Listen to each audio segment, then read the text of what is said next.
Bon dia. Avui parlarem de la comunicació escrita, dels models i de les tècniques de la comunicació escrita, naturalment. Primer de tot, hauríem de veure quina és la gran característica de la comunicació escrita. Doncs bé, la comunicació escrita, a diferència de la comunicació oral, necessita d'un entrenament especial, sí? Aprendre a escriure. Perquè nosaltres, com ja hem vist en la comunicació oral, parlem a mesura que avancem en la nostra edat, en les edats primerenques. Però, per tal d'escriure, cal que ens ensenyin o cal que nosaltres aprenguem i, per tant, es necessita d'aquest aprenentatge artificial. És a dir, la llengua escrita és una rèplica artificial de la llengua oral. Molt bé. Quines són les característiques d'aquesta comunicació escrita? Doncs bé, hem d'anar a veure les diferències amb la llengua oral. L'escrita, veiem que només es pot usar amb un codi lingüístic, és a dir, que requereix del coneixement complet d'aquest codi lingüístic. Sí? Està destinada a perdurar en el temps. És cert que nosaltres podem escriure, tant a mà com a màquina, ordinador, el que sigui, i que després aquest missatge es perdi. Però, en principi, està destinada a perdurar en el temps, a diferència de la llengua oral, que és efímera. No hi ha una relació directa amb l'emissor. L'emissor i el receptor queden distanciats, sí? I la relació és amb el missatge. L'audiència normalment és desconeguda. Ara bé, pot ser que nosaltres enviem un correu electrònic i sapiguem a qui va. Pot ser que nosaltres deixem una nota a casa i sapiguem per qui és. Però si escrivim un llibre, no sabem qui el llegirà. Si escrivim en una pàgina web, tampoc sabrem qui serà el receptor d'aquell missatge. La llengua escrita, la comunicació escrita, és molt més homogènia que l'oral. Tot i que també té varietats, sí? És bastant més homogènia. Anem a veure quina diversitat podem trobar. Podem trobar diversitat de tema, naturalment.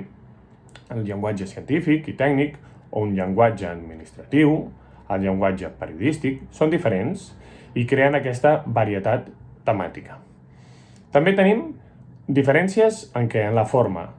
Ens podem trobar narracions, descripcions, exposicions, i tot això fa una gran varietat en la forma en la qual escrivim. I, finalment, també hi ha varietat en un valor estètic. És a dir, pot ser que ens trobem, o que escrivim i produïm, un text literari o un text no literari. Anem a veure ara les diferències entre la comprensió i l'expressió, sí, dels textos de comunicació escrita. Bé, segons Clark i Clark, construir una interpretació el que fa és augmentar el coneixement.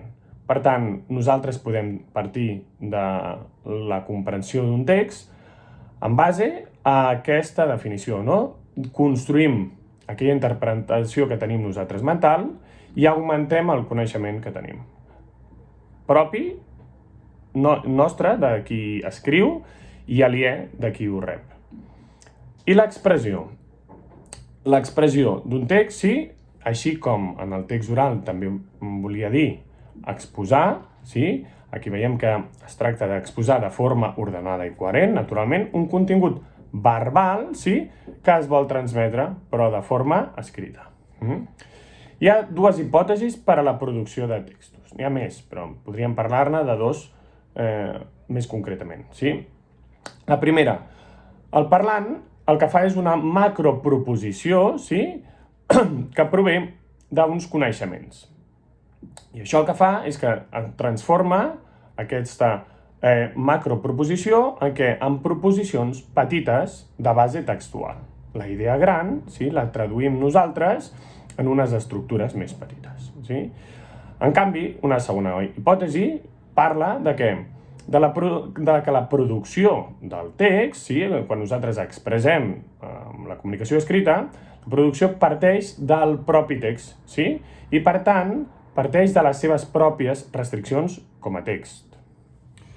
Pel que fa a l'aprenentatge de la comunicació escrita, podem veure dues parts, la lectura, sí, i l'expressió. La lectura és pel que fa a la comprensió. La comprensió d'un text escrit serà en base a la lectura, sempre. Què busquem nosaltres? Doncs busquem una lectura àgil, sí? Una interpretació correcta dels signes lingüístics, sí? Una entonació adequada mentre llegim i una comprensió que es basi en què?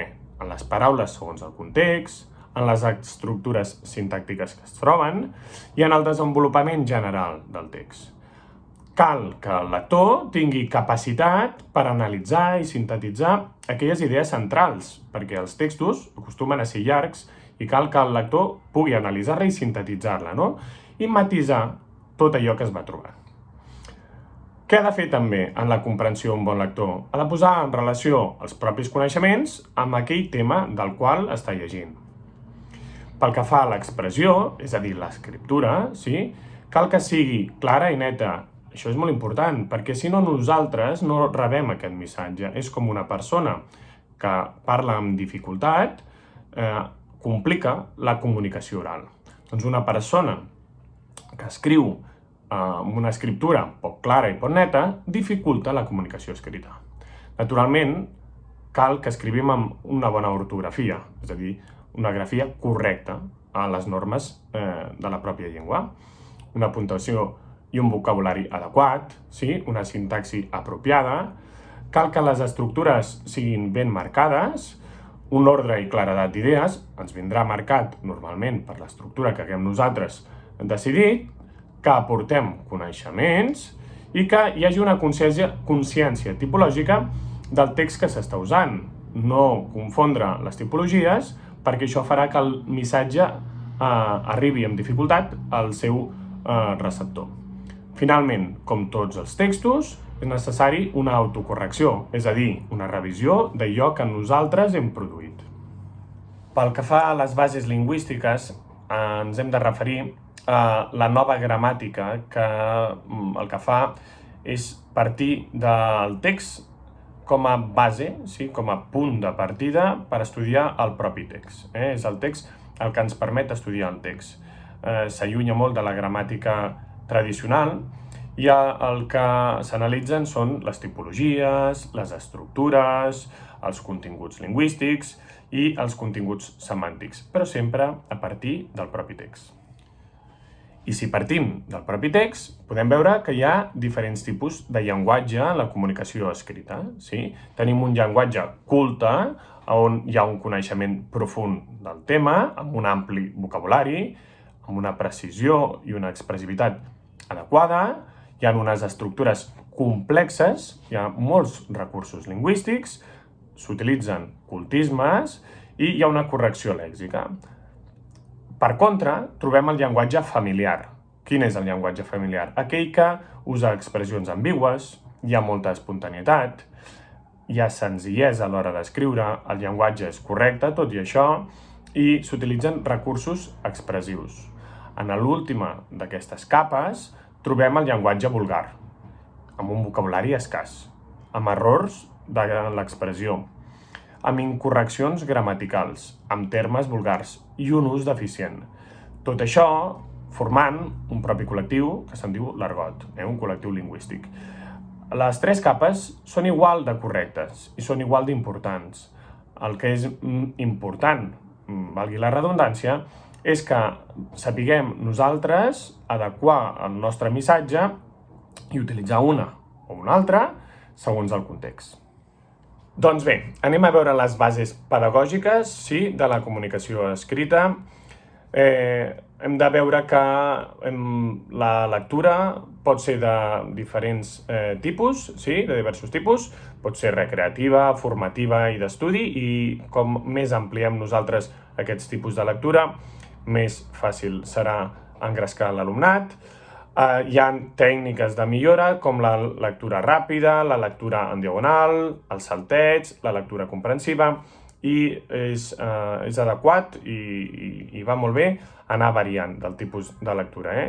Per una millor comprensió, coses que sí podem fer i coses que millor evitar, que seria millor evitar. Doncs bé, coses que sí que podem fer. Una lectura organitzada, llegir idees, Trobar la idea principal d'un paràgraf. Escriure anotacions al costat de cada un dels paràgrafs. Enriquiment del vocabulari, naturalment. Relacionar idees dins d'un propi text. Llegir gràfics annexos en el text. Realitzar una valoració final, això és importantíssim, no? També aquelles activitats de continuació, no? Continuar un text que ens haguem trobat.